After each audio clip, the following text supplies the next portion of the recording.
Assalamu alaikum. Welcome to another broadcast. Today I'm going to be specifically talking about the Ahmadiyya violation of chapter 62, which is Surah Jummah, verse 3 of the Quran. So let's just jump right into it. I actually wrote an essay, and I'm going to just read right off of my essay. So I'm just going to click share screen here, and going to start with that. So here we go. 62:3 of the Quran only means that Muhammad sallallahu alaihi wasallam, his message is universal. See Tafsir Ibn Kathir. And thus all people on earth can become Muslims. All people can reach the faith of Islam. Everyone can attain it. It's not just for the Arabs. That's what chapter 62 verse 3 means. And I'm quoting Ibn Kathir. This isn't my own understanding. This isn't what I've come up with. I don't come up with unique interpretations of the Quran, especially not the famous verses. Now, some of the science and technology that we unravel, for example, dark matter and how that, where is that in the Quran? I might give you my personal opinion on that. But some of the established facts from Islam in the Quran, I'm just regurgitating what the scholars said, right? Because there's a bunch of people who say, oh, he doesn't know how to read the Quran. That's ridiculous. By age 12, I memorized the last 15 chapters of the Quran. I memorized Surah Fatiha. That's another 6, 7 maybe, because of Bismillah. Chapter 2, I memorized the first 20, 30 verses. So many other verses of the Quran. So anyhow, so in Ibn Kathir's famous Quranic commentary, he quotes the famous hadith by Salman Farsi, which Ahmadis also quote, and he explains how the non-Arabs will eventually believe in Islam and they can reach the heights of Islam, even if it was so far. What it means is, what the hadith means is Islam could have went so far as the Suraya, and anyone can reach it. Okay, so the famous hadith is in Bukhari, and I'm going to show that in just a sec, where Muhammad sallallahu alaihi wasallam says exactly that. So here's what Mirza Ghulam Ahmad did. Mirza Ghulam Ahmad purposely mistranslated the hadith. Lonalahu is the explanation, is the last, is the phraseology that means can reach it. In Brahini Ahmadiyya, volume 3. And see, a lot of these Ahmadis don't know this. I asked Damon Stengel to look it up. He's not going to look it up. It's in English. He can go read it in English. I can get the Urdu phraseology too, just to add. I'm going to do that next. But I asked Damon to go look it up. He refuses to. I asked his friend, who has his own podcast, to look it up. They won't. Ahmadis only want to make their argument and run. Well, we're asking you guys to stick around and let's talk about this in depth. It goes deeper. So Mirza Ghulam Ahmad changed it in Brahini Ahmadiyya and translated it as bring it back, bring it down. Even if the faith that went to the Suraya, a Persian man is going to bring it down. And that's a violation of the Arabic, right? So and I explained this in 1882 in volume 3. He wrote, had faith ascended to the Pleiades, he would have reached there and brought it down, right? But the brought it down is not there, and that's the English translation, page 212. So what Mirza Ghulam Ahmad was doing was laying the groundwork. He always did that. He always set it up. There's a lead up to what claims he's going to make. All right. So then in Brahini Ahmadiyya volume 4, he gets a revelation to this effect that he's going to bring it down, right? So he's substantiating it. Then in 1891, in his book Fateh Islam, he uses it again. And then he uses it to call himself a reformer initially and a messiah. That's the only way he's using it by 1891. By 1898, he's saying the same thing. And then in Ayam al-Sulah, he says the same thing. But then he's beginning to argue that the followers of the Messiah are like the early Sahaba. So now he's added another part of it. he's saying even the followers of the Messiah fall under this verse. So he's making everyone feel warm and fuzzy, right? And he's giving it a coloring that simply doesn't exist, right? I remember in 1899, Mirza Ghulam Ahmad said anyone could be a prophet. He straight up said it. It's not a big deal. Anyone can be a prophet, and that's ridiculous. And I wrote a separate essay on it. You can check that out. So in 1900, this is the transitionary phase where Mirza Ghulam Ahmad started claiming that he was the second coming of Muhammad sallallahu alaihi wasallam. Nauzubillah, nauzubillah. He said it in Khutbah Ilhamiyah, which was not a khutbah. It was probably never even happened. He probably mumbled some words, and they said, "Oh, he did this." They were good at that. They were good at lying about Mirza Ghulam Ahmad, about what he's doing. Okay, so in 1901, in Khutbah Ilhamiyah, it's quoted. It was published. The second edition was published in 1902. The first edition was published right after correction of an error, or in the same time frame, November 1901. So in November 1901, this is also the first place Mirza Ghulam Ahmad made a differentiation between Nabi and Rasul. He had never made a difference between Nabi and Rasul before that we have found yet to date. And I've checked a lot of sources.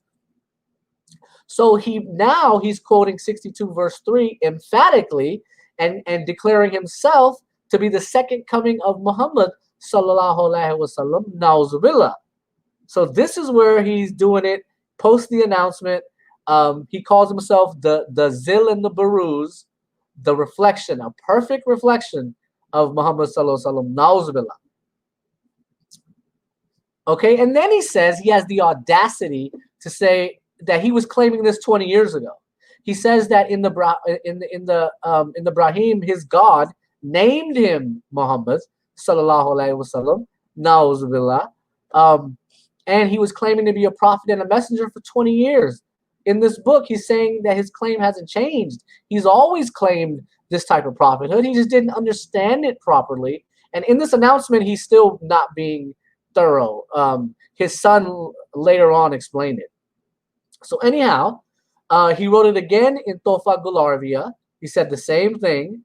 And then after he died, so it's funny, after he dies and the Lahori Ahmadis split away, the Lahori Ahmadis dropped this concept. They dropped the prophethood. They dropped the second coming of Muhammad sallallahu alaihi wasallam, nauzubillah, altogether. And I kind of respect them for that. They knew it was wrong. They knew Mirza Ghulam Ahmad took it way too far, right? So in Muhammad Ali's famous commentary of 1917, on 62.3, he refused to mention Mirza Ghulam Ahmad's commentary. Refused it. And we've seen after 1919, the Qadiani side of the house stopped making this argument. They moved away from it. I guess they knew how dangerous it was, and they had to get rid of it. All right. So then I go on to say, in correction of an error, 1901, Mirza Ghulam Ahmad not only used this verse and many others, he also used Surah Fatiha and said in Surah Fatiha, we're all praying to be like the prophets, and thus anyone can become a prophet. They also quote chapter 4, 669, chapter 2, verse 4, and they added chapter 7, verse 35, and chapter 61, verse 6.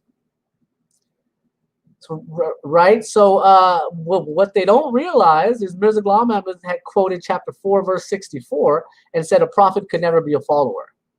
Right? So that contradicts the whole line of questioning. So I posted the famous hadith from Sahih Bukhari, even got the reference, and you can see right here, it says clearly, if the face was placed at the Pleiades, some men of Persian descent or any descent, Turkish, Chinese, Native Americans can attain it. Right? It also appears in Sahih Muslim. Same thing. Would find it. Would get to it. They could find where the faith is. You see what I mean? And then I have the full quote, 1882. Let's see where he says it in this quotation, where he says, bring it back. Let's see. I didn't highlight it.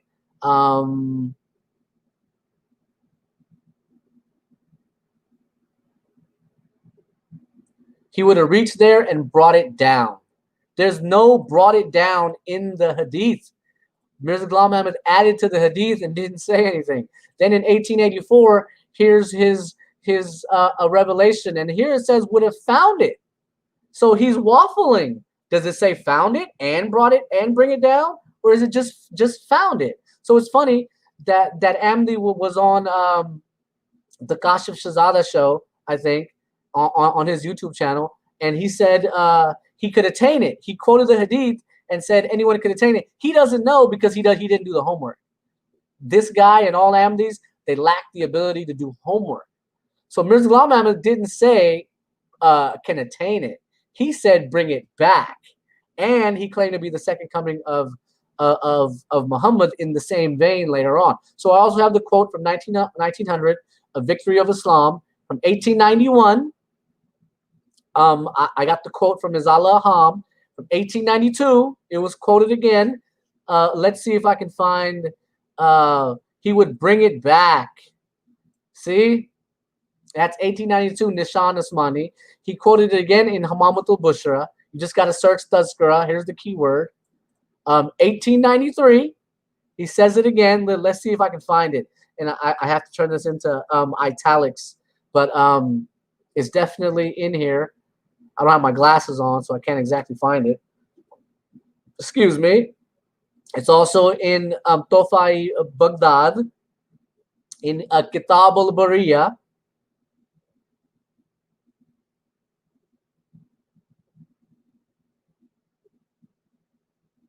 Ayam Sulla.